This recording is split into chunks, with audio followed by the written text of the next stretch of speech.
তিন কাজে মুসলমানদের মুক্তি সুনিশ্চিত। এর মধ্যে প্রথম কাজটা হইল হালাল খাওয়া। বলেন কি খাওয়া? আসলে আমরা এখন নিজেদেরকে জিজ্ঞাসা করে দেখি হালাল খাই কি খাই না। এই প্রশ্নটা যদি প্রত্যেকেই নিজেকে করি, সবাই যদি নিজেকে প্রশ্ন করি, ওরে মন তুই জবাব দে, তুই হালাল খাস কি খাস না, আমার মনে হয় সকলের মন এই কথা 100% বলবে না যে তুমি হালাল খাও। আমার তো মনে হয় এটা। আপনাদের কি মনে হয়? বিভিন্ন ওয়েতে আমাদের ঘরে বাইরে সমানে আপনার হারাম ঢুকতেছে। কি ঢুকতেছে? হারাম ঢুকতেছে। ব্যবসা বাণিজ্যে ধোঁকাবাজি করে আমরা হারাম খাই। ব্যবসার মধ্যে 2 নাম্বারি করে আমরা মুসলমানরা হারাম খাই। নামাজ রোজা কবুল হবে না তো, ইবাদত কবুল হবে না তো, মুনাজাত কবুল হবে না তো। ইবাদত কবুল করানোর জন্য হালাল খাওয়া জরুরি। দুনিয়া এবং আখিরাতে মুক্তির জন্য হালাল খাওয়া অবশ্যই জরুরি। ব্যবসা বাণিজ্যে সমিলের ব্যবসা দেখছি, এদিকে একটু কই জানি দেখাইছি। হ্যাঁ, সমিলের ব্যবসা 1.5 ইঞ্চি মোটা দিব কাঠ, দর দাম হয়েছে প্রতি কেবি 4,000 টাকা। কত? পরে মাত্র 2 সুতা করে কম দিয়ে দিল 200-300 কেবির মধ্যে। মোটামুটি 10-12 কেবি কবিয়া জায়গা না? হ্যাঁ, এই যে 2 সুতা কম দিয়ে দিল, 2 ইঞ্চি কম দিয়ে দিল, 2 সুতা কম দিয়ে দিল, এর দ্বারা যে মানুষকে ঠগাইয়া যে পয়সাটা কামাই করলো, পয়সাটা কি হালাল হইল না হারাম হইল? এই যে হারামটা খাইয়া আপনি হজ করতে গেলেন, হজ কি কবুল হবে? এই হারামটা খাইয়া শুক্রবার দিন যে পিরিজপুর বাজারে জুমার নামাজটা পড়তে গেলেন, সেটা কি কবুল হবে? ফজরের নামাজ যে আপনি জামাতে পড়তে গেলেন, সেটা কি কবুল হবে? হবে না। তাইলে বোঝা গেল ইবাদত কবুল হওয়ার জন্য হালাল দরকার, আর হালাল খাইলেই মুসলমানদের মুক্তি নিশ্চিত, নচেত মুক্তি পাওয়া সম্ভব না। এটা শুধু আমি সমিলের ব্যবসার কথা বললাম। মুরগির ব্যবসার মধ্যে কি এরকম 2 নম্বরই নাই? আছে না নাই? আছে। মুরগির ব্যবসা, এটা কেমন মুরগির ব্যবসা? ওজনে কম দেওয়া মুরগির ব্যবসার মধ্যে ওই যে পোল্ট্রি মুরগি আছে না, এটা 10 টাকা কেজিতে কম রাখে, কিন্তু দেখা যায় যে ভদ্রলোক ওজনে 200 গ্রাম কম দেয়। আছে? আরে আমি জানি না, শূন্য তো কই, আমি তো বাংলাদেশের মানুষ হই। আমার জন্ম কি ইন্ডিয়াতে হয়েছে আর পাকিস্তানে হয়েছে? বাংলাদেশেই তো জন্ম নিয়েছি। বাংলাদেশের মানুষের চরিত্র জানবো না? এসব চরিত্রের কারণেই তো আমাদের ইবাদত কবুল হচ্ছে না, আমাদের মধ্যে শান্তি নাই, আমাদের মুক্তি পাওয়ার কোনো সম্ভাবনা নাই। মুক্তি যদি পাইতেই হয় অবশ্যই হালাল খাওয়া লাগবে, ঠিক না বেটি? ধোঁকাবাজি তো করা যাবেই না। বাজার থেকে আপনি দুধ কিনতে গেছেন, আল্লাহর বান্দা আরেকজন দুধ বিক্রি করতে গেছে, 10 কেজি দুধ। কয় কেজি? 10 কেজি দুধ গেছে আপনাদের। আব্দুল লতিফ সাহেব গিয়া কয়, চাচা দুধ কত? কয় 1 নম্বর খাঁটি দুধ 100 টাকা কেজির কমে আমি বিক্রি করব না। খাঁটি কিনা? কাহা খাঁটি। লতিফ সাহেবের কথা হলো খাঁটি হইলে 10 টাকা বেশি নেই, কোনো আপত্তি নাই, ঠিক না বেটি? কোনো আপত্তি নাই। আল্লাহর বান্দা 10 কেজি দুধ নিয়ে আসছে, বলছে 100% খাঁটি, আমার নিজের গায়ের গাভীর দুধ আমি নিজে দুহাইছি, দুহাইয়া নিয়ে আসছি। মনে মনে কয় 10 কেজির মধ্যে তো মাত্র 2 কেজি এনে মিশাইছি। মনে মনে কয় বেশি হইলে এনে বাটপারি হইতো, বেশি তো বেশি মিশায় নাই, মাত্র 2 কেজি 200 টাকা বেশি বিক্রি করে। বড্ড খুশি। পিরোজপুর বাজারে দুপুরবেলা বিক্রি কইরা চিন্তা করলো নামাজটা এখানে আদায় কইরা যায়। নামাজটা আদায় কইরা পান একটা মুখের মধ্যে লইয়া চিবাইতে চিবাইতে বাড়ির দিকে রওনা দিছে। আল্লাহ রাসূল বলেন, আল্লাহর বান্দা তুমি তো মুসলমান দাবি করতেছ, তুমি মুসলমান দাবি করতেছ, ধোঁকাবাজি করে 200 টাকা বেশি বিক্রি করলা, আরো 10 টাকা করে কেজিতে বেশি নিলা, আরো 100 টাকা, 300 টাকা তুমি ধোঁকাবাজি করে কামাই করলা। তুমি মুসলমান, নামদারি মুসলমান, তুমি সত্যিকার মুসলমান নও, তুমি আস্থা একটা মালাউন। কিউন? মালাউন কারে কই আমরা? ও হিন্দুদের কি কয়? ইস্কনের গোষ্ঠীরে কয় আর কি, ঠিক আছে না? এদেরকে শুধু আমরা মালাউন বলি। রাসূল বলেন মালাউন শুধু হেরা না, তোমাদের ঘরে ঘরেও মালাউন আছে। অনেক ঘরেও কি আছে? মালাউন আছে।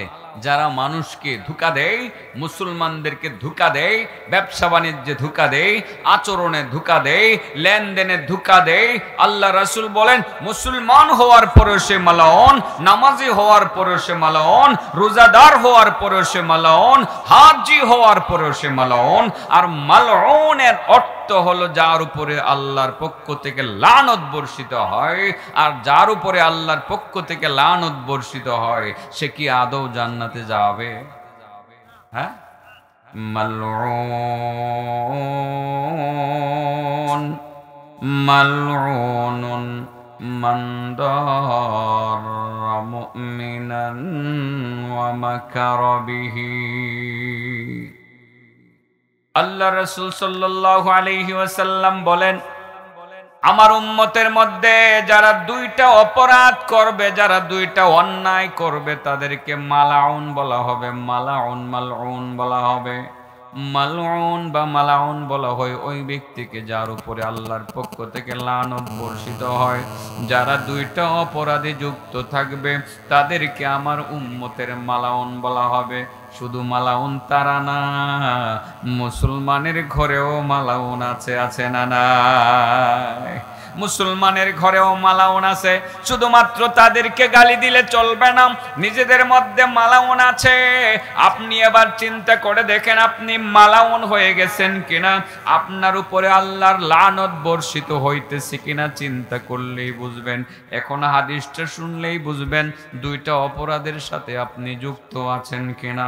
এক নাম্বার হলো মান দাররা মুমিনান ওয়া মাকারা বিহি। এক নাম্বার হলো ওই ব্যক্তি মুসলমান হওয়ার পরেও সে মালাউন, যে ব্যক্তি অন্য মুসলমানের ক্ষতি করে। কি করে? অন্য মুসলমানের ক্ষতি করে। কেমনে ক্ষতি করে? পুকুরের মাছ ছেড়া দেয়, পুকুরের মাছ মেরে ফেলার জন্য বিষ ফালায় দেয়, জমির আল কেটে জমিন দখল করে, ব্যবসা বাণিজ্য নষ্ট করার জন্য কুটনামি করে, নানান ভাবে যেই ব্যক্তি অন্য মুমিন মুসলমানের ক্ষতি করে সে মালাউন। কি মালাউন? কথাটা ভয়ানক কথা না? আমরা কি ক্ষতি করি না? মুসলমান কি আসলে ভালো হয়ে গেছি? যদি ভালো হইতাম আমরা জবাই করার সাহস পাইতো? হ্যাঁ, কি ভয়ানক একটি ঘটনা দেখলাম। এইভাবে জবাই করে। শহীদ আলিফকে যেভাবে মারা হয়, এই সাহসটা পাইল কোথায়? মুসলমান আমরা দুর্বল হয়ে গেছি, ইমান ভালো নেই, আমাদের অনেকে মালাউন হয়ে গেছে। মালাউন, আল্লাহ লানত বর্ষিত হইতেছে আমাদের অনেকের উপরে। পরস্পরে একে অপরের ক্ষতি করি, মুসলমানের ক্ষতি করি, আরেকজনের ব্যবসায় ক্ষতি করি, আরেকজনের মেয়ের বিবাহ শাদীতে ভাঙ্গনি দেয়, আরেকজনের ছেলের বিবাহ শাদীতে ভাঙ্গনি দেয়। এটা আমাদের অভ্যাস হয়ে গেছে। আমার নবী কি জিন্দেগিতে কোনো মানুষের ক্ষতি করেছেন? এই যে হেল্পফুল ফুজুল সংগঠন যুবকরা করছে, আমার নবীর সংগঠন, এটা দিয়ে শুধু মানুষের উপকারই করছে। শুধু উপকারের জন্যই সংগঠনটা বানানো হয়েছে। সবাইকে সঙ্গে নিয়ে রাসূল সাল্লাল্লাহু আলাইহি সাল্লাম এই সংগঠনটা প্রতিষ্ঠা করেছিলেন। তো এই সংগঠনই তো বলে দেয় যে আমার নবী সাল্লাল্লাহু আলাইহি ওয়াসাল্লাম তার জীবদ্দশায় কখনো কোনো মুসলমানের ক্ষতি করবেন দূরের কথা, কোনো কাফেরের ক্ষতিও করবেন। আর যারা অন্য মুসলমানের ক্ষতি করে তারা কি বলেন? মালাউন। বলেন কি? আচ্ছা, আগের কথা কি ভুলে গেছেন? হ্যাঁ, কয় কাজে মুক্তি? এক নম্বর কিসে মুক্তি? হালালে মুক্তি। বলেন, এক নম্বর কিসে মুক্তি? হালালে মুক্তি। ভালোভাবে ওয়াজ শুনবেন, আজকে থেকে ওয়াজ শুনে আমল করবেন, নাইলে ওয়াজ শুনে লাভটা কি?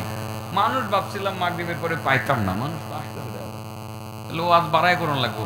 ভাবছিলাম ঘন্টা খানিকের কম করবো, এখন 1 ঘন্টা 10 মিনিট করলে আপনাদের কোনো আপত্তি নেই তো? হ্যাঁ, এশার নামাজের পরে বয়ান আছে অনেক দূরে, তো সেখানে হয়তো আধা ঘন্টা লেটে যাবো। টেলিফোন করে বলে দেবো যে আমার মহব্বতের এলাকায় এখানে 1 ঘন্টার কমে ওয়াজ না করলে, 1 ঘন্টার কমে ওয়াজ করলে এরা মানবে না। এটা বলে দিমু, বলে দিয়া কিছু ওয়াজ আজকে করবো, তবে মনে রাখেন একবারে সুইলালামো, লবণ লাগাই দিব, ছাড়াছাড়ি নেই।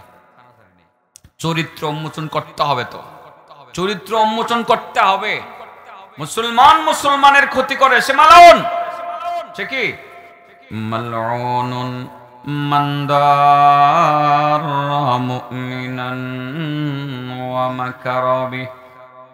রাসূল বলেন 2টা অপরাধে যারা সংশ্লিষ্ট, যারা জড়িত, তারা মুমিন নামদারি হওয়ার পরেও তারা মালাউন, মুসলমান নামদারি হওয়ার পরেও তারা মালাউন। 1 নম্বরে যারা অন্য মুমিন মুসলমানের ক্ষতি করে, আর 2 নম্বরে যারা মাকারা বিহি, অন্য মুমিন মুসলমানের সাথে ধোঁকাবাজি করে, প্রতারণা করে।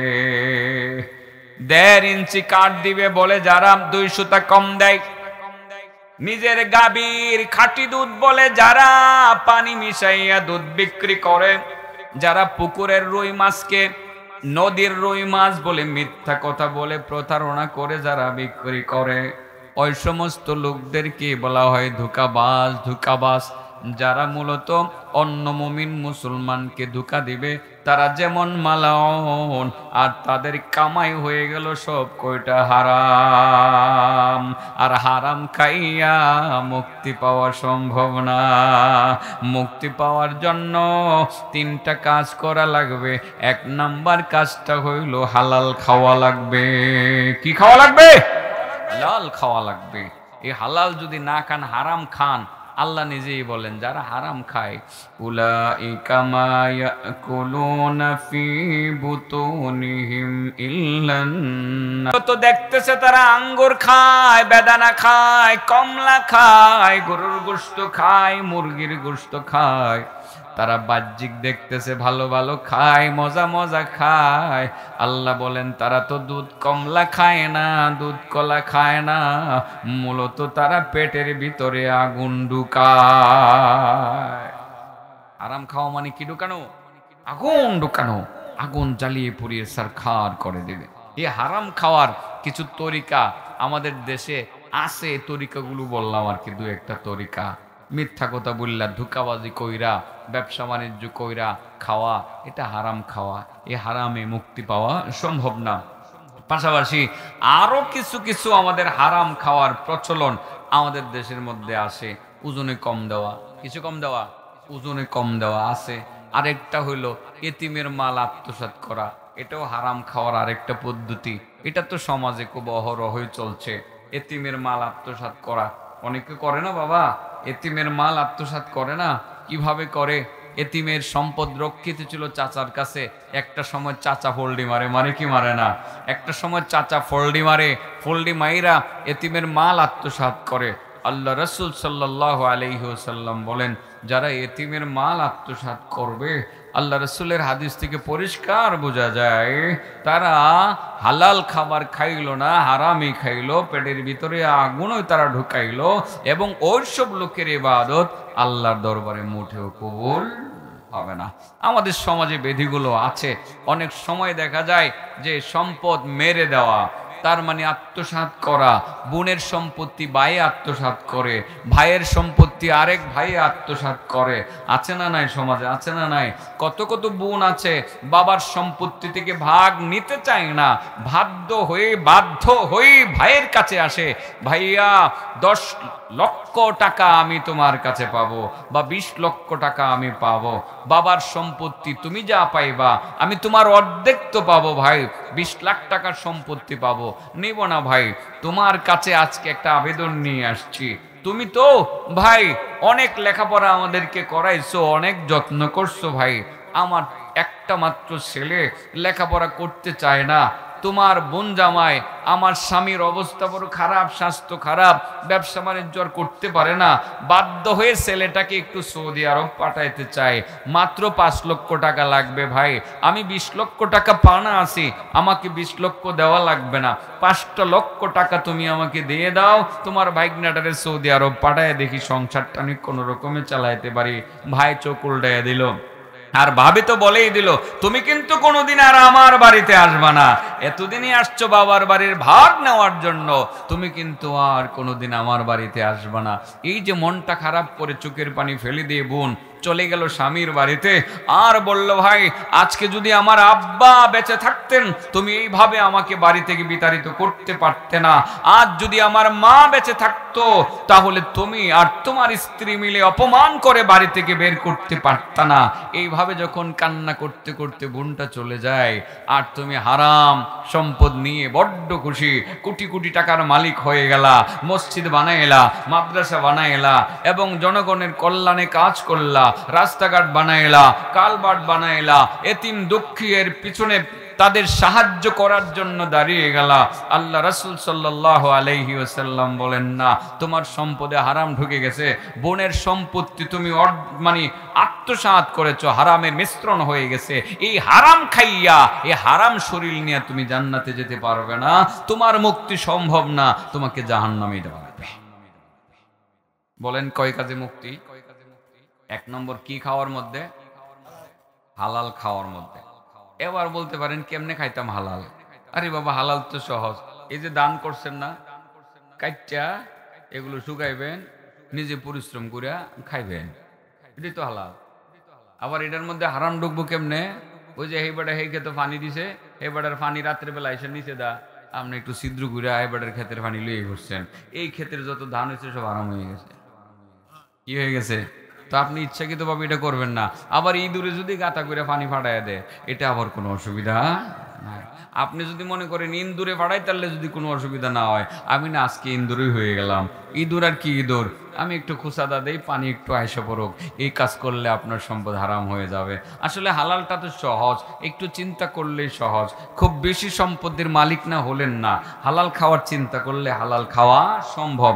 আপনারা কি বলেন, এটা অসম্ভব? অসম্ভব না। তাহলে আমি মূল আলোচনায় যাই। অনেক কথাই বলা হয়ে গেছে, আমি শেষ তো আমাকে করতে হবে। প্রথম বিষয়টাতে যদি আমি অনেক সময় নিয়ে যাই, তাহলে হয়তো বাকি 3টা পয়েন্ট আমি বলতে পারবো না। আবার নতুন করে বলি, সাহাল ইবনে আব্দুল্লাহ বলেন কয় কাজে মুক্তি? 1 নম্বর কি খাওয়ার মধ্যে? এবার বলেন, সুদ খাওয়া হালাল না হারাম? হ্যাঁ, সুদ খাওয়া অন্য সাইডে দেওয়া। সুদ খায় যদি কেউ মনে করে জাহান্নাম থেকে মুক্তি পাবে, আদৌ কি পাবে? পাবে না। সুদখোর আপনাদের এলাকায় থাকার কথা না। আলেম ওলামা বাড়তেছে, মাদ্রাসা বাড়তেছে এবং মাদ্রাসার ছাত্র জাগির রাখতেছেন, আপনারা খাওয়াইতেছেন। সুদের ব্যবসাটা আপনাদের এলাকায় খুব একটা বেশি থাকার কথা না। তারপরে গোপনে গোপনে কেউ কেউ সেই ব্যবসায় জড়িত থাকতে পারেন। সেই জন্য সুদখোরের শাস্তি নিয়ে তো 2-4টি কথা আমাকে বলতে হবে, তো বলেই ফেলি। আল্লাহ আল্লাহ, তুমি আমাদেরকে হেফাজত করো। কঠিন শাস্তির কথা হাদিসে উল্লেখ আছে, কঠিন শাস্তির কথা উল্লেখ আছে। হাদিসটা তো মনে হয় বরাবরই আপনারা শুনেছেন, আমার কাছ থেকেও শুনেছেন। আমি এই বিষয়টা আজকে আবারও রিপিট করতে চাই। আসলে রিপিট করার নির্দেশনা আছে, বলা হয়েছে এই বিষয়ে কিছু বলার জন্য, সেই জন্যই বলতেছি। এমনিতেই তো বলতেছে না, কিছু তাগিদ এলাকা থেকে তাগিদ বা তাকাজা আসে বলার জন্য, সেটা বলি। রাসূল করিম সাল্লাল্লাহু আলাইহি ওয়াসাল্লামের সাহাবী সামুর ইবনে জুনদুব রাদিয়াল্লাহু তাআলা আনহু থেকে বর্ণিত, সামুর ইবনে জুনদুব রাদিয়াল্লাহু তাআলা আনহু বলেন, রাসূল করিম সাল্লাল্লাহু আলাইহি ওয়াসাল্লাম ফজরের নামাজ শেষ করলেন। ফজরের নামাজ শেষ করে সাহাবায়ে কেরামদের দিকে ঘুরে বসলেন। কি বসলেন? ঘুরে বসে বলেন, এই তোমরা কি কেউ কিছু বলবা আজকে? স্বপ্ন টপ্ন বলবা? সাহাবায়ে কেরাম বলেন, ইয়া রাসূলুল্লাহ, আজকে আমরা কোনো স্বপ্ন বলবো না। আল্লাহ রাসূল বলেন, বুঝছি, অন্যদিন তোমরা স্বপ্ন বলো আর আজকে তোমরা স্বপ্ন বলবা না, তার মানে হলো তোমরা দেখো নাই, আমি দেখছি, মানে আমার স্বপ্ন আজকে তোমরা শুনবা। শুনবানি আমার স্বপ্নটা? সাহাবায়ে কেরাম বলেন, ইয়া রাসূলুল্লাহ, আপনার স্বপ্নটা তো অবশ্যই শুনবো। রাসূল বলেন, দেখো আমি খুব দ্রুত বলছি, এটা পুরোটা বলবো না, আমি পুরোটা বলবো না, দ্রুত বলছি, বলার তাগিদ আছে। রাসূল বলেন, দেখো গত রাত্রে আমার কাছে 2 জন লোক আসছে, তাদের পরিচয় জানি না, একেবারেই তারা অপরিচিত। আমার 2 হাতে ধরছে, আমার 2 হাতে ধরে আমাকে নিয়ে চলতে শুরু করেছে। কোথায় তারা যাবে, কোন জায়গায় গিয়ে থামবে, এরকম নির্দিষ্ট কোনো গন্তব্য বা ঠিকানা তারা আমার কাছে বলেনি। চলছে তো চলছে। একটা পর্যায়ে তারা আমাকে বাইতুল্লাহ শরীফে নিয়ে গেছে। কোথায় নিয়ে গেছে? একটা পর্যায়ে এমন একটা জায়গাতে আমাকে নিয়ে গেছে, সেখানে দেখি কিছু পানি দেখা যায়। কি দেখা যায়? এই পানি দিয়ে তারা উজু করলো, আমাকেও উজু করতে বলল। তারা 2 রাকাত নামাজ পড়লো, আমাকেও 2 রাকাত নামাজ পড়তে বলল। তারা 2 রাকাত নামাজ পড়লেন, আমিও 2 রাকাত নামাজ পড়লাম, কিন্তু তাদের পরিচয় জানি না, তাদের পরিচয় জানি না। চললাম, আরো অনেকটুকু রাস্তা অতিক্রম করলাম। সামনে গিয়ে দেখি একজন মানুষ সোজা হয়ে দাঁড়িয়ে আছে, তার মাথার উপরে আরেকজন কোরাল নিয়ে দাঁড়িয়ে আছে। কি নিয়ে দাঁড়িয়ে আছে? কোরাল। কোরাল চিনেন? কোরাল দিয়ে গাছ কাটে, কিন্তু এখন গাছ কাটবে না, মাথা কাটবে। মাথার মধ্যে কোরাল দিয়ে কোপ দিলে অনেক আরাম লাগবে। ভয়ানক শাস্তি। কি শাস্তি? ভয়ানক শাস্তি। তাসা গুরুত্ব দিয়ে তো শুনতেছেন, একটা কথা জিগামু, হ্যাঁ সাহস করে বলেন। হ বলেন, হ তো সাহস করেন। কয় কাজে মুক্তি? 3 কাজে। কয় কাজে মুক্তি? 1 নম্বরে কি খাওয়ার মধ্যে? হালাল খাওয়ার মধ্যে। এটা মাথায় রাখেন, এটা জিগামু লাস্টে। ইমরান, কয় কাজে মুক্তি? 1 নম্বর কি খাওয়ার মধ্যে? হালাল খাওয়ার মধ্যে। মাথায় রাখতে হবে। সুদ খাওয়ার শাস্তি বলতেছি। সুদ খাওয়া হালাল না হারাম? হারাম। আল্লাহ রাসূল সাল্লাল্লাহু আলাইহি সাল্লাম বলেন, তারা 2 জন আমাকে নিয়ে চলতে শুরু করলো। একটি জায়গায় গেলাম, সেখানে গিয়ে দেখি একজন লোক দাঁড়ানো আছে, আর একজন লোক তার মাথার উপর একটা কোরাল নিয়ে দাঁড়ানো আছে। মাথার উপরে কোরাল ধরে দাঁড়ানো আছে। সেই কোরাল দিয়ে মাথার মধ্যে এমন ভাবে কোপ দিতে আছে, তার মাথাটা দ্বিখণ্ডিত হইয়া কোরাল চোয়াল পর্যন্ত এসে পৌঁছতেছে। কোরালটা যখন ওঠানো হয়, তার মাথাটা জোড়া লেগে যায়। আবার কোপ দিলে পরে আবার দ্বিখণ্ডিত হয়ে যায়। চলছে, অবিরাম চলছে। রাসূল তাদেরকে ডেকে বললেন, বন্ধুরা তোমরা কারা? পরিচয় তো দিলা না।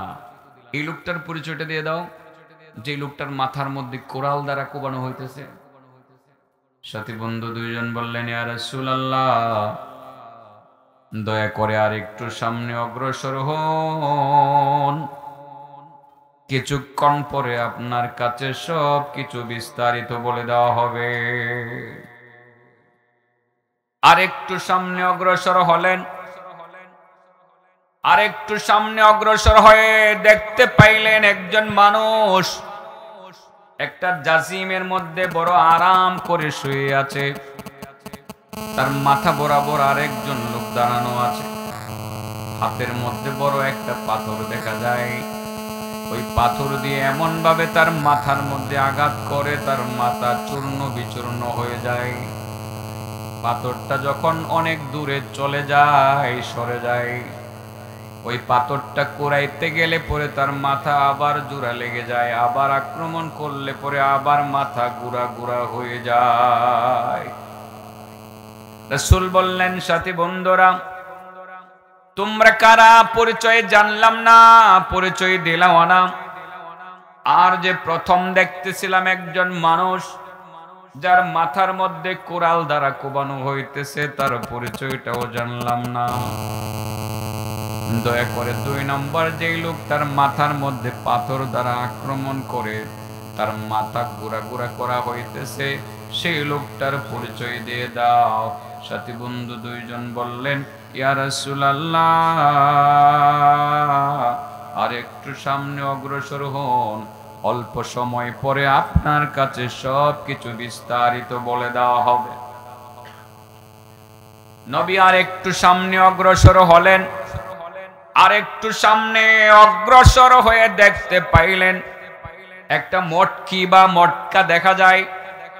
সেই মটকির ভিতরে ধাও ধাও করে আগুন জ্বলতে আসে। তার মুখ বরাবর মাথার মধ্যে কিছু নগ্ন অর্ধনগ্ন নারী পুরুষ তেজপাতার মতো বলগাইতে আসে। ডাউল রান্না করলে যেমন সেই পাতিলের মুখে তেজপাতা বলগাইতে থাকে বলগাইতে থাকে, এমন সেই যে মটকি বা মটকায়ের মুখের মধ্যে কিছু নগ্ন অর্ধনগ্ন নারী পুরুষ তেজপাতার মতো বলগাইতে আছে। রাসূল বলেন, সাথী বন্ধুরা প্রথম ব্যক্তির পরিচয় দিলা না, দ্বিতীয় ব্যক্তির পরিচয় দিলা না, দয়া করে ওই 3 নম্বর মানুষগুলোর পরিচয় দিয়ে দাও যারা ওই আগুনের মধ্যে মটকার মুখে তেজপাতার মতো বলগাইতে আছে। সাথী বন্ধু দুইজন বললেন, ইয়া রাসূলুল্লাহ, ইয়া হাবিবাল্লাহ, আর বেশি দেরি নয়, মাত্র কিছুক্ষণ পরে সব কিছু আপনার কাছে বিস্তারিত বলে দেওয়া হবে, আর একটু সামনে অগ্রসর হন। নবীজি আর একটু সামনে অগ্রসর হলেন। আর একটু সামনে অগ্রসর হয়ে দেখতে পাইলেন বিশাল বড় একটা পুকুর দেখা যায়। বলেন কি দেখা যায়? পুকুরের পানিগুলো রক্তের মতো লাল, বরফের মতো ঠান্ডা, রক্তের মতো লাল, বরফের মতো ঠান্ডা। ওই পানির মধ্যে পুকুরের মাঝে একজন লোক সাঁতরাইতে আছে, সাঁতরাইতে আছে, হাবুডুবু খাইতেছে। পানি তার নাকি মুখে ঢুকে পেট ফুলে গেছে। এইভাবে তার অনেক কষ্ট হইতেছে। সে যখন আত্মরক্ষা করার জন্য পুকুরের ডান দিক থেকে পারে ভিড়তে চায়, ওখানে পারে আছে দাঁড়ানো এক ব্যক্তি, হাতের মধ্যে পাথর নিয়ে দাঁড়ানো আছে। পাথর নিয়ে এমন ভাবে তার মাথার মধ্যে আঘাত করে, এই আঘাত করার সঙ্গে সঙ্গে আবার সেই পুকুরের মাঝে চলে আসে। আবার যখন বাম দিক থেকে পুকুরের পাড়ে ভিড়তে চায়, ওখানে দাঁড়ানো এক ব্যক্তি পাথর দ্বারা আক্রমণ করলে পরে পুকুরের মাঝে চলে আসে।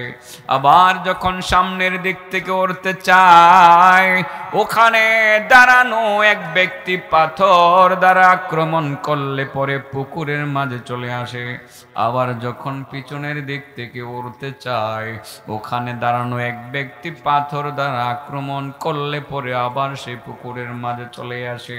এইভাবে রক্তের মতো লাল, বরফের মতো ঠান্ডা পানির মধ্যে হাবুডুবু খাইতেছে আর পেট ফুলে যাইতেছে।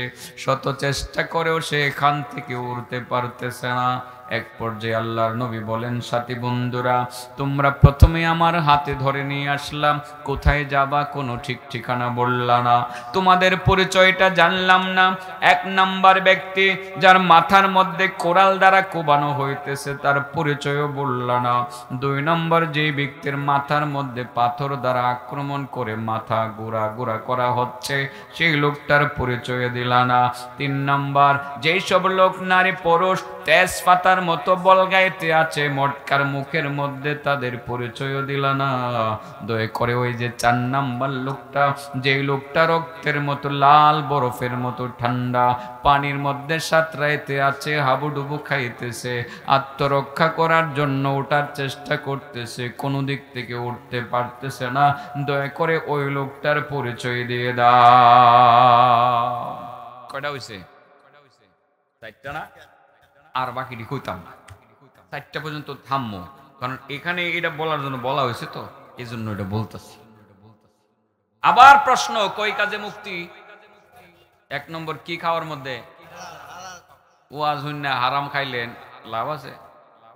ওয়াজটা বড় ভালো লাগছে আজকে, ওয়াজটা ঠিকই পছন্দ হয়েছে, কিন্তু খাওয়ান খান হারাম, লাভ হইব? কোনো লাভ হইতো না। দোয়াও কবুল হইতো না, নামাজও কবুল হইতো না, কোনোটাই কবুল হইতো না।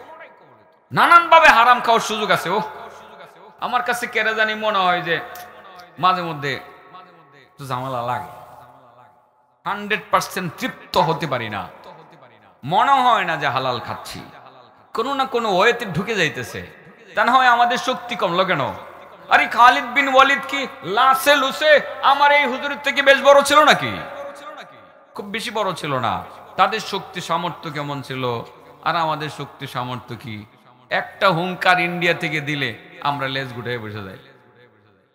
অথচ আমার নবীর সময় 313 জন সাহাবী নিয়া সারা পৃথিবীর চ্যালেঞ্জ করে বসছে, ঠিক না ঠিক?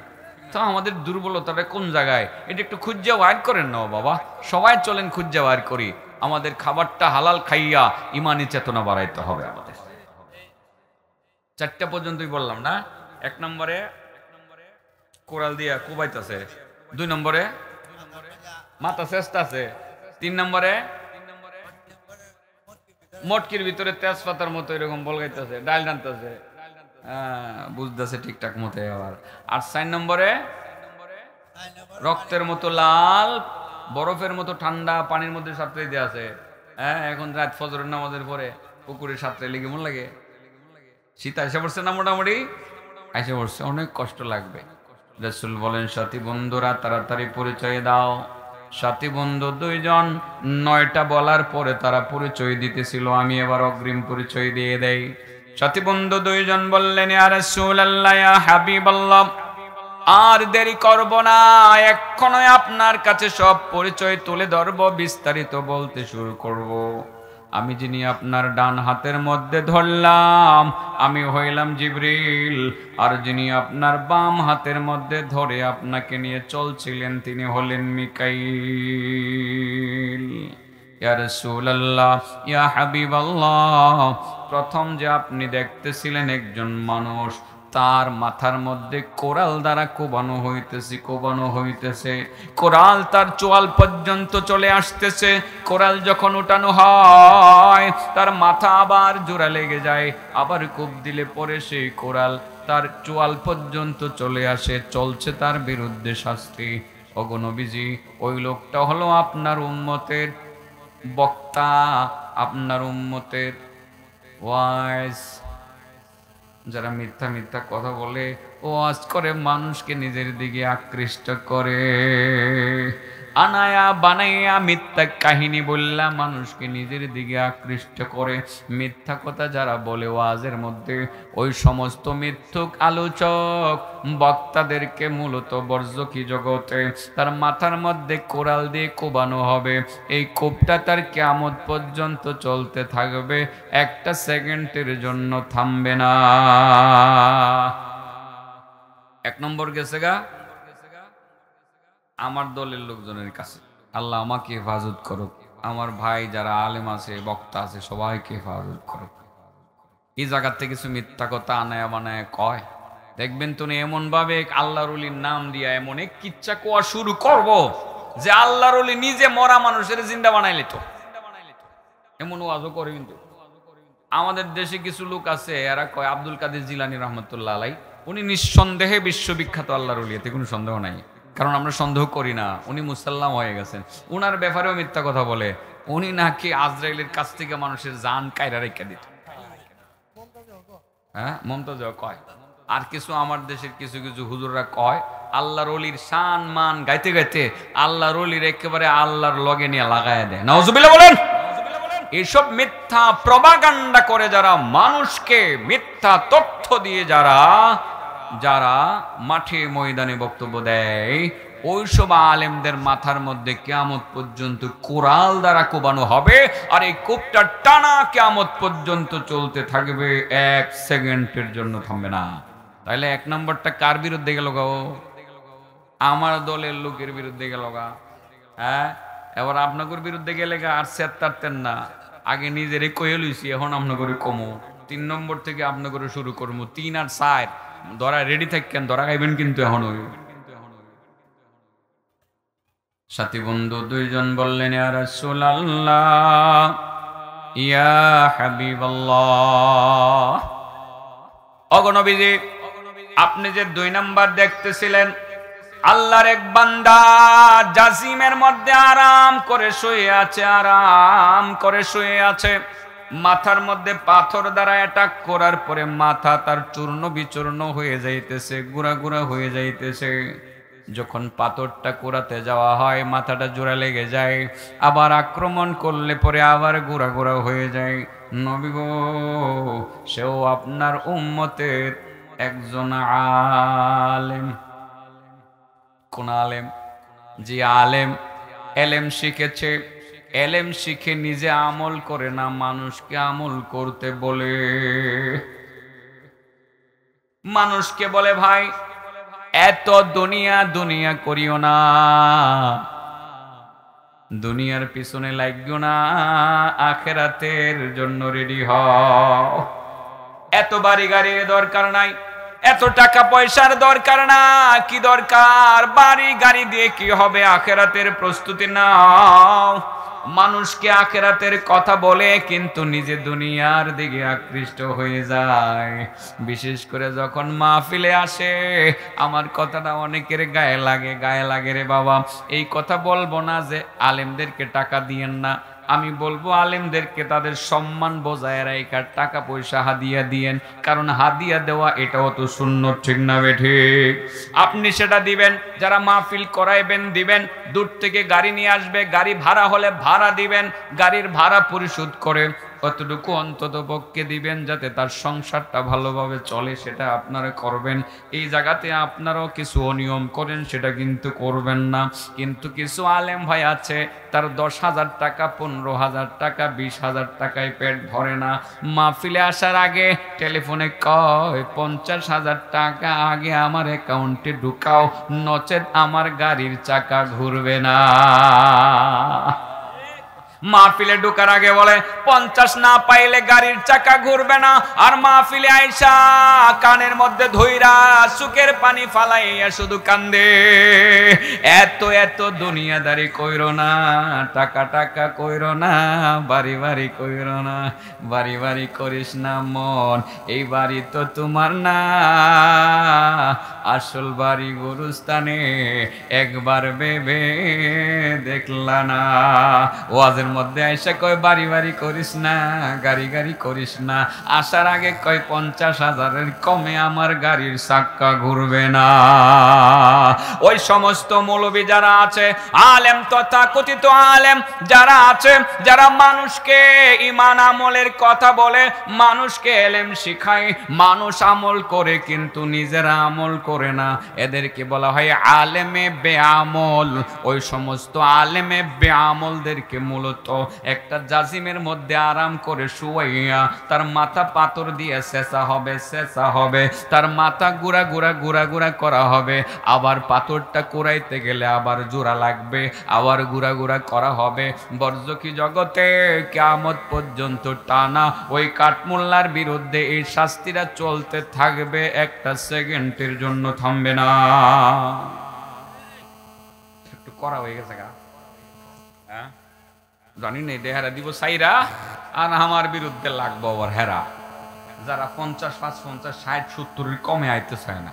আরে বাবা, এই কথা তো আগেই বলছি, আমি সবসময় বলে আসছি, এত দরকার কি? আর আপনারাও খারাপ হয়ে গেছেন। ভাইরাল বক্তা দরকার, লাগক না 1 লাখ, এরপরে দিতারেন না, সকালবেলা টাকা ভাড়াইতারেন না, পরে বেড়ায় না। কথার কথা বিভিন্ন জায়গায়, গতবার জানি ওইদিকে যে পিরোজপুর কোন জায়গা জানি, সকালবেলা ফোন দিছে গতবার আগের বার, বেটা টাকা ভাড়াই দেন, নাইলে আইতাম না। হেরাও ক যে টাকা ভাড়াইতে পারতাম না, না আইলে না আইন। এরকম মাঝে মধ্যে করেন। আপনাদেরকে একটা পরামর্শ দেই বাবা, আসলে যে যে কাজ করে, বুঝি তো আমি, হয়তো আপনাদের এখানে অনেক পুরনো, আমি নিয়মিত আসি, হ্যাঁ বুঝি। সত্যি একটা লোককে যখন আপনি সেই চুয়াডাঙ্গা থেকে আপনার এখানে আসবে, এই লোকটা একটা গাড়ি নিয়ে আসবে, যদি 1010 টাকা গাড়ি ভাড়া হয়, এত কষ্ট করে এসে সে আবার ফিরে যাবে, সে কিন্তু পরের দিন কোনো কাজ করতে পারবে না। আপনি একটু ইনসাফ করে, যাতে সংসার নিয়ে চলতে পারে, চিকিৎসা বিকিৎসা লাগে, ইনসাফ করে যদি কিছু টাকা দেন, আরো 10,000 টাকা বেশি দেন, আপনার এমন কি ক্ষতি হয়ে গেল? মানুষের কাছ থেকে তো চাঁদা করে নিয়ে দিচ্ছেন, হাদিয়া হিসাবে আপনি দেন না, আপনি দেন। তো এরকম কিছু যারা চায় না, এদেরকে অনেক সময় দিতে চায় না, আর এরা এক সময় কঠিন হয়ে কয় আমি 50 না পাইয়া যাইতাম না। যদিও তারা অন্যায় করতেছে, এটা দায়ের গুণ হতে পারে না, আমি জাস্ট বোঝানোর জন্য বলছি, এটা দায়ের গুণ হতে পারে না যে 50 না পেয়ে যাবে না। তো আপনি একটু চিন্তা রাখবেন, মাথায় রাখবেন, আপনি কথাটা এইভাবে চিন্তা করবেন যে হাদিয়া দেওয়াটা সুন্নাত, এটা দিয়ে দেই। সেও বড় ধরনের চুক্তি থেকে নিজেকে বাঁচাতে পারলো, আর আপনিও হাদিয়া দিয়া আপনি সুন্নত পালন করে আপনি নেকি কামাই করতে পারলেন। এটা কি মন্দ বলছি? মন্দ বলি নাই, যদিও এগুলো আসলে মাইকের সামনে বলা উচিত নাই, এসে যায় বলে ফেলি, কিছু সময় মানে এভাবেই চলে যায়। এটা একটু ছেড়ে দিয়েছিলাম, আবার মুখে কথাগুলো বের হইতেছে। বাবারা এইদিকে খেয়াল রাখবেন, সবাই সবসময় খেয়াল রাখবেন। আপনারা যুবকদেরকে বলে আয়োজন করো, যার যার ওই খরচ অনুপাতে দূর থেকে আসছে তাকে ওইভাবে একটু সম্মান, একটু ইজ্জত করার চেষ্টা করবা, এটা তোমাদেরকে বলে দিই। এর মানে এই না যে আজকে আমাকে অনেক বেশি টাকা দেওয়া লাগে, প্লিজ এটা মনে করবেন না। হ্যাঁ, আমার গাড়ি ভাড়া যে অনেক সময় অনেক জায়গা থেকে হয় না, এটা এরাও জানে। মাঝে মধ্যে আমার গাড়িতে উঠলে যখন টাকা দিয়ে এরা দেখে, মাঝে মধ্যে আমি খুলি, তো ওরা মাঝে মধ্যে অবাক হয়ে যায় যে হুজুর এটা কি। ঠিক আপনার আগের বক্তা 1 নাম্বার, যিনি প্রধান বক্তা, আর আপনি সেকেন্ড বক্তা। প্রধান বক্তা যদি 60 হয় তো আপনার 5000 কেন? হাসে ওরা। আমি বলছি অসুবিধা নাই, আরেকটাই যদি যাইতে পারি এটা পুরাটাই লাভ, এটা পুরাটাই লাভ, অসুবিধা নেই। হ্যাঁ, আমাকে দেওয়ার জন্য বলছি না, এটা সামগ্রিকভাবে বলছি। মাঠে তো কাজ করতে হবে, বা ওদেরকেও কাজ করাতে হবে। করাতে হবে না? করাতে হবে। ওদেরকে নিরুৎসাহিত করবেন না। আর ওরাও একটা উল্টা পাল্টা করে, একটা অন্যায় করে। এই অন্যায়টা হলো ওরা এমন ভাবে একটা চুক্তি করে, পাবলিককে কিন্তু ওয়াজে আইসা কি মায়াবী কণ্ঠে কান্দায়, বাড়ি বাড়ি করিস না মন, এই বাড়ি তো তোমার না, আসল বাড়ি গুরুস্থানে, একবার ভেবে দেখলা না। আপনার ওয়াজ করে কান্দে তো যা, আর হে 50,000 লয়ে যায়। এও জোর করে নেয়, না দিলে আইতো না, না দিলে খুশিতে 2 লাখ দিয়ে এলান। আপনি দিবেন একজন আলেমরে যদি 10 কোটি টাকা ইচ্ছাকৃত ভাবে আপনি দিয়ে এলেন, এটা কি তার জন্য নেওয়া নাজায়েজ নাকি? নাজায়েজ না, সে নেবে। আপনি দিবেন, সে নিবে। করতে কই গেলাম গো, আমার দোকানে সময় যাইতেছে গা। কয় কাজে মুক্তি চাচা, কয় কাজে মুক্তি? 1 নম্বরে কি খাওয়ানোর মধ্যে মুক্তি? হালাল। মন্তাকমণি, কি খাওয়ার মধ্যে মুক্তি? সুদ খাওয়া হালাল না হারাম?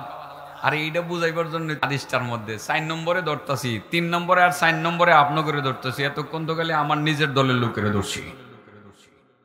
1 নম্বর কোরাল দিয়ে কোবাইতেছে কারে? যে মিথ্যা কথা বলে ওয়াজ নসিহত করতে গিয়া।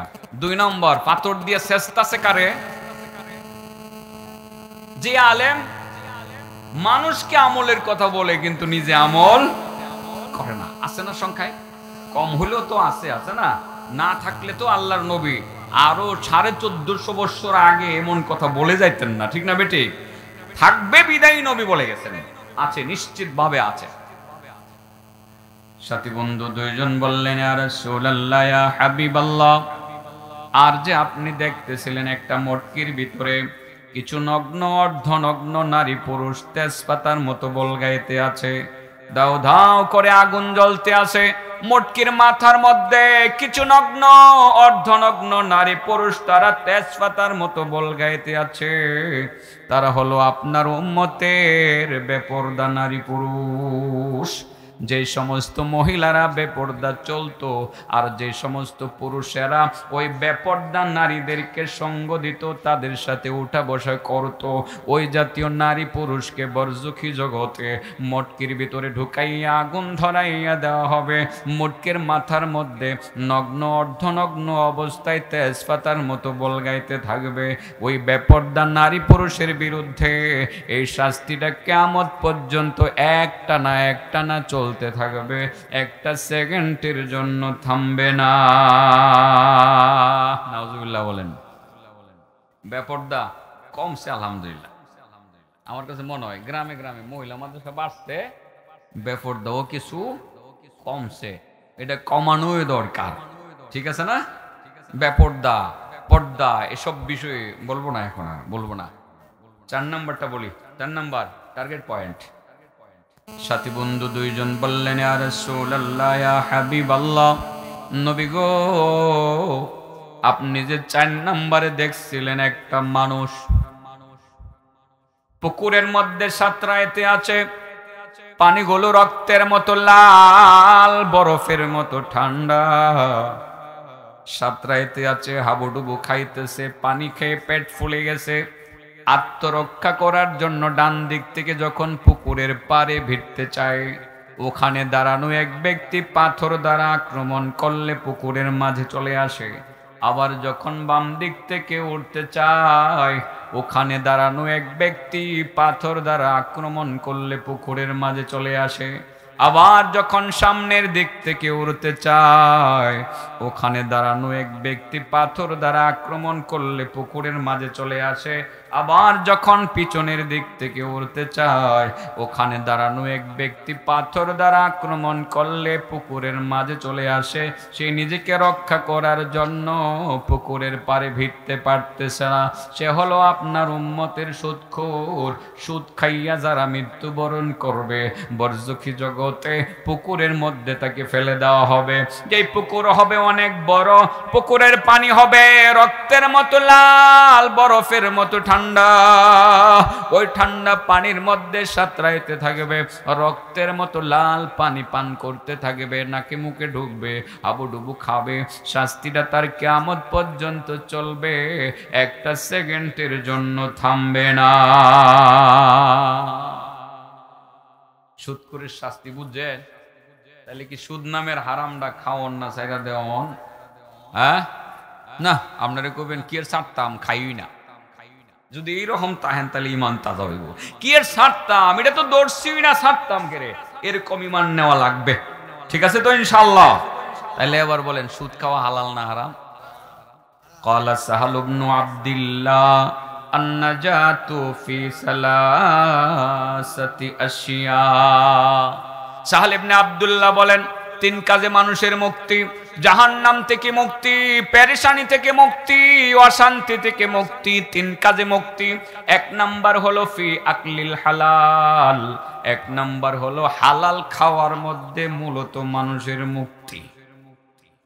ও আসলে কি লাভ হারাম খেলে? হ্যাঁ, মিছা কথা কইয়া পয়সা কামাই করেন, সুদের উপরে ব্যবসা করেন, সহজ টাকা আছে, 5 লাখ টাকা আছে, সুদের উপরে লাগাইয়া বৎসরে আরো 5 লাখ কামাই করে বাজারে মুস্তানি করে হুন্ডা লইয়া ঘুরেন। আপনি আবার মাঝে মধ্যে নামাজও পড়েন, আবার এতিমখানায় দান খয়রাতও করেন, আবার গরিব মানুষেরও কিছু দেন। লাভ হইব কোনো লাভ হইতো না। মুক্তি সম্ভব না। জাহান্নামের আগুনে জ্বলন লাগবো, আর এর আগে পুকুরের মধ্যে সাঁতরান লাগবে। কি করণ লাগবো? শুধু কি এটাই শাস্তি না আরো অনেক শাস্তির কথা আছে? হাদিস আরো অনেক রকমের হাদিস আছে। সুদখোরের শাস্তি, বিভিন্ন ধরনের শাস্তি হবে। আল্লাহ রাসূল সাল্লাল্লাহু আলাইহি ওয়াসাল্লাম বলেন, মেরাজে গেছিলাম, আল্লাহ আমারে দাওয়াত দিয়ে নিয়েছিল। জিবরাইল আমারে লয়ে গেছে একটা জায়গায়, একটা মানে পেটের হসপিটাল, পেটের রোগীর হসপিটালে লয়ে গেছে। পেটের রোগী বুঝেননি? সবার রোগ হলো পেটের রোগ। তার মানে এমন একটা জায়গায় লয়ে গেছে, হসপিটাল তো না, বোঝানোর জন্য বলছি আর কি, যেখানে অসংখ্য মানুষ শুয়ে আছে। এদের পেট গুলো হলো একেবারে দুচালা ঘরের সমান। কিসের সমান? আর হাত পা গুলো চিকন চিকন, মাথাটাও ছোট, পেট একটা দুচালা ঘরের সমান। পেটের ভিতরে কি আছে অ্যাকোরিয়ামের মতো দেখা যায়। কি আছে যে এটা দেখা যায়। কি আছে রাসূল বলেন, দেখি এদের পেটের ভিতরে সাপ বিচ্ছু খিলুবিলু করতেছে আর কামড়াইতেছে। দেখা যায় তো, বাহির থেকে দেখা যায়। অ্যাকোরিয়ামের ভিতরে মাছ দেখা যায় না, মনে করে। পেটের ভিতরে সাপ বিচ্ছু মনে করে আর কামড় দেয়। রাসূল বলেন, দেখলাম এই লোকগুলো সোজা হয়ে শুয়ে আছে, এদের পেটের উপর দিয়া উট দৌড়াইতেছে। কি দৌড়াইতেছে? দপ দপ দপ দপ করতেছে। এই লোকগুলো যখন উঠে দাঁড়াইতে চায়, আসলে এই চিকন পাউনিয়া, এত মোটা শরীরের, এত বড় পেটের ওজন, এটা কি রাখা সম্ভব? ভারসাম্য রাখতে পারে না, সে পড়ে যায়। দপ্পত দিয়ে পড়ে যায় না, পড়ে দপ্পত দেয়, এক কথা ওই পড়ে যায়। আল্লাহ রাসূল সাল্লাল্লাহু আলাইহি সাল্লাম এটা দেখলেন, দেখে জিবরাইলকে বললেন, ভাই জিবরাইল, ঘটনাটা কি ভাই কসে দেখি। এই লোকগুলো কারা? কাদেরকে এমন কঠিন শাস্তি দেওয়া হইতেছে, যাদের পেটের ভিতরে সাপ বিচ্ছু কিলুবিলু করতেছে, দাঁড়াইতে চায়, দাঁড়াতে পারে না, তারা পড়ে যায়, এমন কঠিন শাস্তি তারা পাইতেছে। এই লোকগুলো কারা? তাদের পরিচয়টা দাও না। জিবরিল বলেন, ইয়া রাসূলুল্লাহ, ইয়া হাবিবাল্লাহ, তারা হলো আপনার উম্মতের সুদখোর। আপনার যে সমস্ত উম্মত সুদ খাবে, কিছু সুদখোরকে পুকুরের মধ্যে ফেলে দেওয়া হবে, আর কিছু সুদখোরকে তাদের পেটের ভিতরে সাপ বিচ্ছু ঢুকাইয়ে দেওয়া হবে। পেট হবে দুসালা ঘরের সমান, পেটের ভিতরে সাপ বিচ্ছু কিলুবিলু করবে আর কামড়াইতে থাকবে। দাঁড়াইতে চাইলে দাঁড়াইতে পারবে না, ডাইরেক্ট আবার সে পড়ে যাবে। এই শাস্তিটা তার বিরুদ্ধে কিয়ামত পর্যন্ত চলবে, একটা সেকেন্ডের জন্য থামবে না। নাউজুবিল্লাহ কইতেন না? হ্যাঁ, কয় কাজে মুক্তি? এক নম্বর কি খাওয়ার মধ্যে? এবার বলেন সুদ খাওয়া হালাল না হারাম? 1.5 ইঞ্চি কাঠ দিব কইয়া 2 সুতা কম দেওয়া হালাল না হারাম? দুধের মধ্যে 2 কেজি পানি মিশানো হালাল না হারাম? পুকুরের মাছকে নদীর মাছ বলে চালিয়ে দেওয়া হালাল না হারাম? বুঝতেছেন নি কথাগুলো? এগুলো তো বলছি। বোনের সম্পত্তি আত্মসাৎ করে খাওয়া হালাল না হারাম? কইছিলাম মাশাআল্লাহ। ও এর মধ্যে কিছু আইছে আর কিছু নতুন হইছে মাশাআল্লাহ। এলা আমার পুরান সুতা এনে শুনে যে করতে জানি ওয়াজ করছিলাম, এটা কিছু একটু জগা কিছু রয়ে গেছে আজকে না বুঝছি। সুতা এটা হ্যান থেকে আই বললে কি করতাম কোন জানি, এত দূর থেকে কেন আইবো আমি জানতাম? দরকার ওই আচ্ছা বাবাজি, কয় কাজে মুক্তি?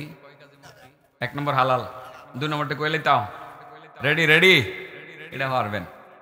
2 নম্বরটা মোটামুটি সহজই, ফি আদা ইল ফরাইদ, ফরজ আদায় করার মধ্যে মুক্তি। যত বড় অসুবিধাই হোক, নফল কোনো কারণে যদি ছাড়তে বাধ্য হন, সুন্নত যদি কোনো কারণে ছেড়েও দিতে হয়, মগার ফরজ ছাড়া যাবে না। যারা ফরজকে ধরবে ভালোভাবে তারা মুক্তি পাবেই পাবে, মুক্তি পাবেই পাবে। কোনো কারণে সুন্নত পড়তে পারলেন না, ফরজ যাতে না ছুটে। কোনো কারণে মুস্তাহাব আদায় করতে পারলেন না, ফরজ যাতে না ছুটে। নামাজ পড়া যেমন ফরজ, হালাল কামাই করাও ফরজ। বলেন হালাল কামাই করাও ফরজ। আমার মা বোনদের জন্য পর্দা করাও ফরজ। পর্দা করাও বিষয় ক্লিয়ার, বুঝতেছেন তো? তাহলে ফরজ নিয়ে আরো কথা কোন লাগবো? এবার কোনছেন দেখি, টাকনুর ওই যে হাঁটুর উপরে হাফ প্যান্ট পরা কি ফরজ আদায় হয়েছে? এখন তো সভ্য সমাজে আমাদের অনেক ছেলেরা দেখি যে আপনার অনেক শিক্ষিত, ওরা সকালবেলা হাঁটতে পারে একটা হাফ প্যান্ট ভিন্দা, এটা ভদ্রতার একটা কি মনে একটা আলামত এরা মনে করে আর কি। এরা মনে হয় সভ্য, এরা মনে হয় ভদ্র। আস্থা একটা বাপ জুটার মতো দেখা যায়। ভাষাটা খারাপ বলেছি, এমন ভাষা তো কই না আমি, আল্লাহ মাফ করুক। শয়তানের মতো দেখা যায়। কাটা কইছে এটা? ঠিক কইছেন, আস্থা একটা শয়তানের মতো দেখা যায়। কারণ ফরজ তরক করে হাঁটতেছে, হেডারে আবার ভালো মানুষ বলেন কিভাবে? সাবধান, ছেলেদেরকে বলি স্কুল কলেজে লেখাপড়া করো, ইউনিভার্সিটিতে লেখাপড়া করো। ইউনিভার্সিটির হলে ঘুমাও, তুমি ফুল প্যান্ট খুললে হাফ প্যান্ট পরে ঘুমাইছো, সকালবেলা ক্লাসে যাওয়ার আগ পর্যন্ত হাফ প্যান্ট পরে ঘোরাফেরা করতেছো, এটা করো না। পারলে লুঙ্গি পরে ঘুমাও, তা না হয় পায়জামা পরে ঘুমাও, তা না হয় ফুল প্যান্ট পরে ঘুমাও। তোমার এই ফরজটা অবশ্যই আদায় করতে হবে। ফরজ আদায় না করলে আল্লাহর রহমত থেকে তুমি বঞ্চিত হইবা, আর ফরজ আদায় করলে তুমি মুক্তি পাইবা, আদায় না করলে তুমি মুক্তি পাইতা না। পোশাকের ক্ষেত্রেও কিন্তু ফরজ, এর দিকে খেয়াল রাখা লাগবে। রাখতে হবে কি রাখতে হবে না? মহিলাদের পর্দা করা লাগবে। পুরুষের পর্দা তো এগুলো, তারা হাঁটুর উপরে পোশাক পরবে না, হাঁটুর নিচে পোশাক পরবে, নাবির নিচে পরবে না, নাবির উপরে পরবে। এগুলো মনে থাকবে না? ইনশাল্লাহ মনে থাকবে। আমি শেষ করে দিব। কয়টা হলো? হ্যাঁ, 2টা। 3 নাম্বার, এটা আরো সহজ। সাল্লাল্লাহু আলাইহি ওয়াসাল্লাম দরুদ পড়ি। সাল্লাল্লাহু আলাইহি ওয়াসাল্লাম। আজকে এই আলোচনার মধ্যে দুরুদ কম পড়ছি, বলেন সাল্লাল্লাহু আলাইহি ওয়াসাল্লাম, সাল্লাল্লাহু আলাইহি ওয়াসাল্লাম, সাল্লাল্লাহু আলাইহি ওয়াসাল্লাম, সাল্লাল্লাহু আলাইহি ওয়াসাল্লাম, সাল্লাল্লাহু আলাইহি ওয়াসাল্লাম, সাল্লাল্লাহু আলাইহি ওয়াসাল্লাম, সাল্লাল্লাহু আলাইহি ওয়াসাল্লাম। 10 বার হইছে? হ্যাঁ, সকাল বিকাল 10 বার করে পড়লেন। আজকে তো অনেক লম্বা হাদিস বলতে চাইছিলাম, দুরুদটা কম হয়েছে, এই জন্য দুরুদ কয়েকবার পড়ে নিলাম আর কি। 3 নাম্বার হলো ওয়াল ইক্তিদাউ বিন নবী সাল্লাল্লাহু আলাইহি ওয়াসাল্লাম। 3 নাম্বার মুক্তির পথ হলো আমার নবীর অনুসরণের মধ্যে। নামাজ পড়া ফরজ, কি কার মতো পড়মু? নবীর মতো। বলেন নামাজ পড়া ফরজ, কার মতো পড়মু? এখন যদি কেউ বলে যে হ্যাঁ নামাজ পড়মু, কোরআনে যেমনে বলছে, নবীর মানতাম না, হাদিস মানি না, হবে? হ্যাঁ, হবে না। এরকম কিন্তু একটা ফেতনাবাজ গ্রুপ বের হয়ে গেছে ইদানিং। তাদের নাম আহলে কোরআন। নাম কি? আহলে কোরআন। তারা কোরআন মানে, হাদিস মানে না। তাহলে নামাজটা পড়বেন কিভাবে আপনার? আল্লাহ নামাজের কথা কোরআনে বলছেন, কত রাকাত পড়া লাগবে, কত রাকাত কোন সময় কোন সূরা পড়া লাগবে, কোন জায়গায় কোন তাসবিহ পড়া লাগবে, এটা কি আল্লাহ স্পেসিফিক বলে দিয়েছেন? বলে দেন নাই। আল্লাহ বলেন যে আমার নবীর কাছ থেকে তোমরা জাইনা পড়ো, আমার নবীর অনুসরণ করো, আমার নবীর অনুসরণ করো। এটাই কিন্তু আমি তেলাওয়াত করেছিলাম।